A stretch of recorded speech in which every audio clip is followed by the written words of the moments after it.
ಸಾಗರವೆಂದರೆ ಕೌತುಕಗಳ ತವರು ಮನೆ.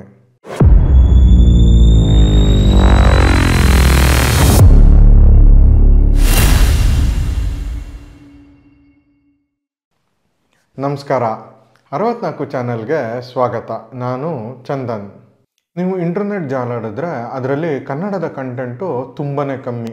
ಈ ಕೊರತೆನ ನೀಗಿಸಬೇಕು ಅಂತಲೇ ನಾವು 64 ಚಾನೆಲ್ನ ಶುರು ಮಾಡಿದ್ದೀವಿ. ನಮ್ಮ ಈ ಇಂಟರ್ನೆಟ್ಟಲ್ಲಿ ಕನ್ನಡ ಕಂಟೆಂಟ್ ಕ್ರಿಯೇಟ್ ಮಾಡೋ ಪ್ರಯತ್ನ ನಿಮಗೆ ಇಷ್ಟ ಆಗಿದೆ ಅಂದರೆ ದಯವಿಟ್ಟು ನಮ್ಮ ಚಾನಲ್ಗೆ ಸಬ್ಸ್ಕ್ರೈಬ್ ಆಗಿ ಈ ವಿಡಿಯೋನ ಲೈಕ್ ಮತ್ತು ಶೇರ್ ಮಾಡೋದು ಮರಿಬೇಡಿ. ಹಾಗೆ ನಮ್ಮ ಪ್ರಯತ್ನದ ಬಗ್ಗೆ ನಿಮ್ಮ ಫ್ರೆಂಡ್ಸು ಮತ್ತು ಫ್ಯಾಮಿಲಿಯವ್ರಿಗೂ ತಿಳಿಸೋದು ಮರಿಬೇಡಿ.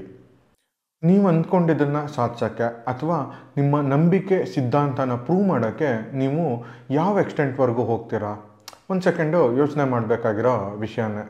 ತಾವು ನಂಬಿದ ಸಿದ್ಧಾಂತಗಳು ಕರೆಕ್ಟ್ ಅಂತ ಪ್ರೂವ್ ಮಾಡೋದಕ್ಕೆ ತಮ್ಮ ಪ್ರಾಣವನ್ನೇ ಪಣಕ್ಕಿಟ್ಟ ಮೇಡಮ್ ಕ್ಯೂರಿ, ಗೆಲೀಲಿಯೋ ಗೆಲೀಲಿ ಅಂಥವರು ಇತಿಹಾಸದಲ್ಲಿ ಕಾಣಸಿಗ್ತಾರೆ. ನಮ್ಮ ಸಿದ್ಧಾಂತ ನಂಬಿಕೆಗಳು ಪಾಸಿಟಿವ್ ಆಗಿದ್ದರೆ ಈ ಪ್ರೂವ್ ಮಾಡೋ ಪಯಣ ಒಂದು ಅದ್ಭುತ ಯಾನ ಆಗುತ್ತೆ. ಅದೇ ಪಾಪಿಸ್ತಾನದ ಥರ ಕೆಟ್ಟದಾಗಿದ್ದರೆ ಇತಿಹಾಸದಲ್ಲಿ ಅದು ಒಂದು ಬ್ಲ್ಯಾಕ್ ಮಾರ್ಕ್ ಆಗಿ ಉಳಿಯುತ್ತೆ. ಇವತ್ತಿನ ನಮ್ಮ ಪುಸ್ತಕ 6 ಜನ ಆಪ್ಟಿಮಿಸ್ಟಿಕ್ ಗೆಳೆಯರ ಬಗ್ಗೆ, ಅವರ ಅತ್ಯದ್ಭುತ ಸಾಹಸಯಾನದ ಬಗ್ಗೆ ಹಾಗೂ 101 ದಿನ ರೋಚಕ ಪ್ರಯಾಣದ ಬಗ್ಗೆ ಇದೆ.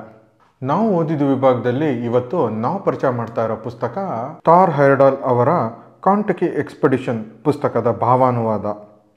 ಪುಸ್ತಕದ ಹೆಸರು ಅದ್ಭುತಯಾನ. ಲೇಖಕರು ಡಾಕ್ಟರ್ ಪ್ರದೀಪ್ ಕೆಂಜಿಗೆ. ಪ್ರಕಾಶಕರು ಪುಸ್ತಕ ಪ್ರಕಾಶನ. ಪುಟಗಳು 128. ಬೆಲೆ 114 ರೂಪಾಯಿಗಳು.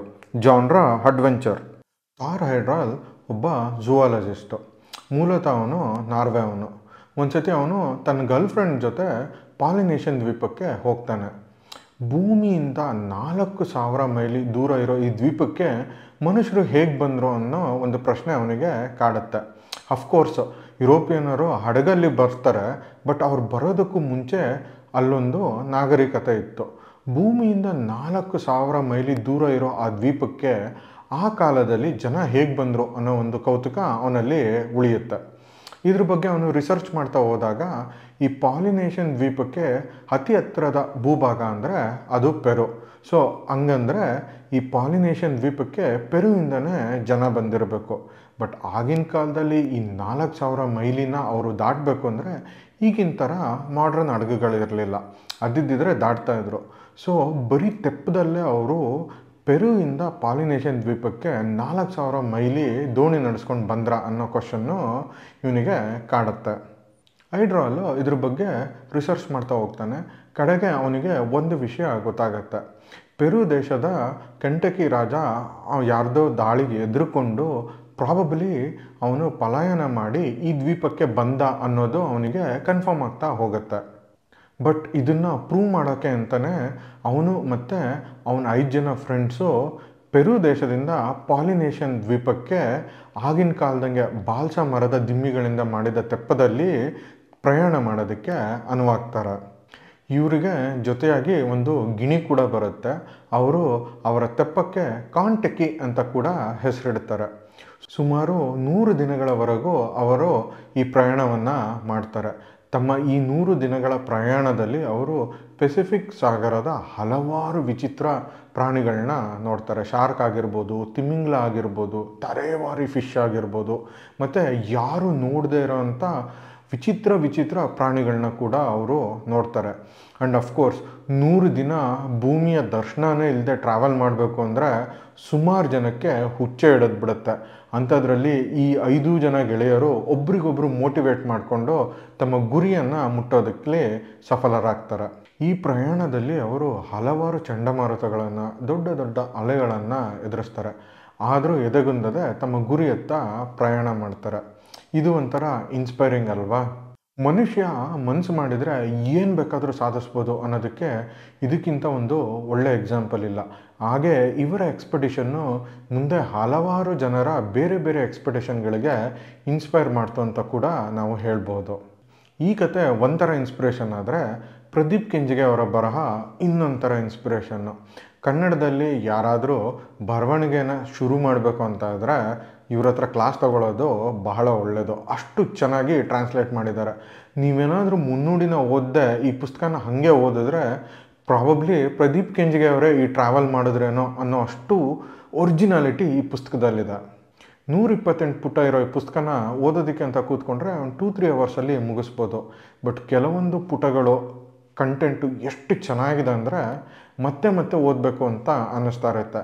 ಆ ಥರ ಕಂಟೆಂಟ್ನ ನಾವು ಬುಕ್ ಮಾರ್ಕ್ ಮಾಡಿಕೊಂಡು ಇಟ್ಕೊಂಡಿದ್ದೀವಿ ಆವಾಗವಾಗ ಮತ್ತೆ ಮತ್ತೆ ಓದೋದಕ್ಕೆ. ಅದೇ ಥರ ಬುಕ್ ಮಾರ್ಕ್ ಮಾಡಿಕೊಂಡ ಒಂದು ಸಣ್ಣ ಪ್ಯಾರಾಗ್ರಾಫು ನಿಮಗೋಸ್ಕರ ಓದ್ತೀನಿ. ಅದಕ್ಕೂ ಮುಂಚೆ ಕನ್ನಡ ಪುಸ್ತಕವನ್ನು ಪರಿಚಯಿಸೋ ನಮ್ಮ ಕೆಲಸ ನಿಮಗೆ ಇಷ್ಟ ಆಗಿದೆ ಅಂದರೆ ದಯವಿಟ್ಟು ನಮ್ಮ ಚಾನಲ್ಗೆ ಸಬ್ಸ್ಕ್ರೈಬ್ ಆಗಿ. ಈ ವಿಡಿಯೋನ ಲೈಕ್ ಮತ್ತು ಶೇರ್ ಮಾಡೋದು ಮರಿಬೇಡಿ. ಸಾಗರವೆಂದರೆ ಕೌತುಕಗಳ ತವರು ಮನೆ. ಇಲ್ಲಿ ಬೇರೊಂದು ಲೋಕವೇ ಕದ ಮುಚ್ಚಿ ಆಸ್ತಿ ಇರುವವರಿಗಾಗಿ ಕಾಯುತ್ತಾ ಕುಳಿತಿರುತ್ತದೆ. ಈ ಪರಿಸರವನ್ನು ನಮ್ಮ ಅರಣ್ಯಗಳಿಗೂ ಹೋಲಿಸಬಹುದು. ಗುಲ್ಲೆಬ್ಬಿಸುತ್ತಾ ಕ್ರೀಡೆಗೆಂದು ವಿಹಾರಕ್ಕೆಂದು ಕಾಡುಗಳನ್ನು ನುಗ್ಗುವ ಬಹಳಷ್ಟು ಜನ ಅಲ್ಲಿ ತಮ್ಮ ಕುತೂಹಲ ಕೆಣಕುವಂಥದ್ದು ಏನೂ ಇಲ್ಲೆಂದು ನಿರಾಶರಾಗಿ ವಾಪಸ್ಸಾಗುತ್ತಾರೆ. ಆದರೆ ಅದೇ ಒಬ್ಬ ಪರಿಸರ ಪ್ರೇಮಿಯೋ ಜೀವವಿಜ್ಞಾನಿಯೋ ಕಾನನವೊಂದರ ಹೊಳಕರೆ ವೈಭವದ ದೃಶ್ಯಾವಳಿಯೇ ಅವನೆದುರು ನೆರೆಯುತ್ತದೆ. ಮೂಟು ಮರದ ಬಡ್ಡೆಯೊಂದರ ಮೇಲೆ ನಿಶ್ಚಲನಾಗಿ ನಿರುದ್ವಿಗ್ನನಾಗಿ ಕುಳಿತ ಆತನೆದುರು ಪ್ರಕೃತಿ ತನ್ನೆಲ್ಲ ವೈವಿಧ್ಯತೆಯನ್ನು ಮೆರೆಯುತ್ತಾಳೆ. ತಟಸ್ಥವಾಗಿದ್ದ ಕಪ್ಪೆಗಳು ವಟರ್ ವಟರ್, ಹಕ್ಕಿಗಳ ಗಾನ, ಕೀಟಗಳ ಚಲನವಲನ, ಮೃಗಾದಿ ಇಣುಕು ನೋಟ ಎಲ್ಲವೂ ಮತ್ತೆ ಪ್ರಾರಂಭವಾಗುತ್ತದೆ. ಕಾಡು ಕುತೂಹಲದ ಕೇಂದ್ರವಾಗುತ್ತದೆ. ಈ ಮಾತು ಸಾಗರ ವಿಚಾರದಲ್ಲೂ ಅಷ್ಟೇ ಸತ್ಯ. ಯಾಂತ್ರೀಕೃತ ನಾವೆಗಳಲ್ಲಿ ಬರ್ರೆಂದು ಓಡುವವರಿಗೆ ಸಮುದ್ರ ಬಹಳ ಬೇಗ ಬೋರೆನಿಸುತ್ತದೆ.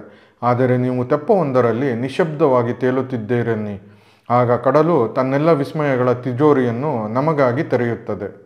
ಇನ್ ಕೇಸ್ ಆಲ್ರೆಡಿ ನೀವು ಈ ಪುಸ್ತಕ ಓದಿದ್ರೆ ನಿಮ್ಮ ಅನಿಸಿಕೆನ ಕಮೆಂಟ್ ಮೂಲಕ ತಿಳಿಸೋದು ಮರಿಬೇಡಿ. ಮುಂದಿನ ವಾರ ಹೊಸ ಪುಸ್ತಕದೊಂದಿಗೆ ನಿಮ್ಮ ಮುಂದೆ ಬರ್ತೀವಿ. ಅಲ್ಲಿವರೆಗೂ ಓದಿ ಮರಳಾಗಿ. ವಿಡಿಯೋ ನೋಡಿದ್ದಕ್ಕಾಗಿ ಧನ್ಯವಾದಗಳು. ನಾನು ಚಂದನ್, ಸೈನಿಂಗ್ ಆಫ್.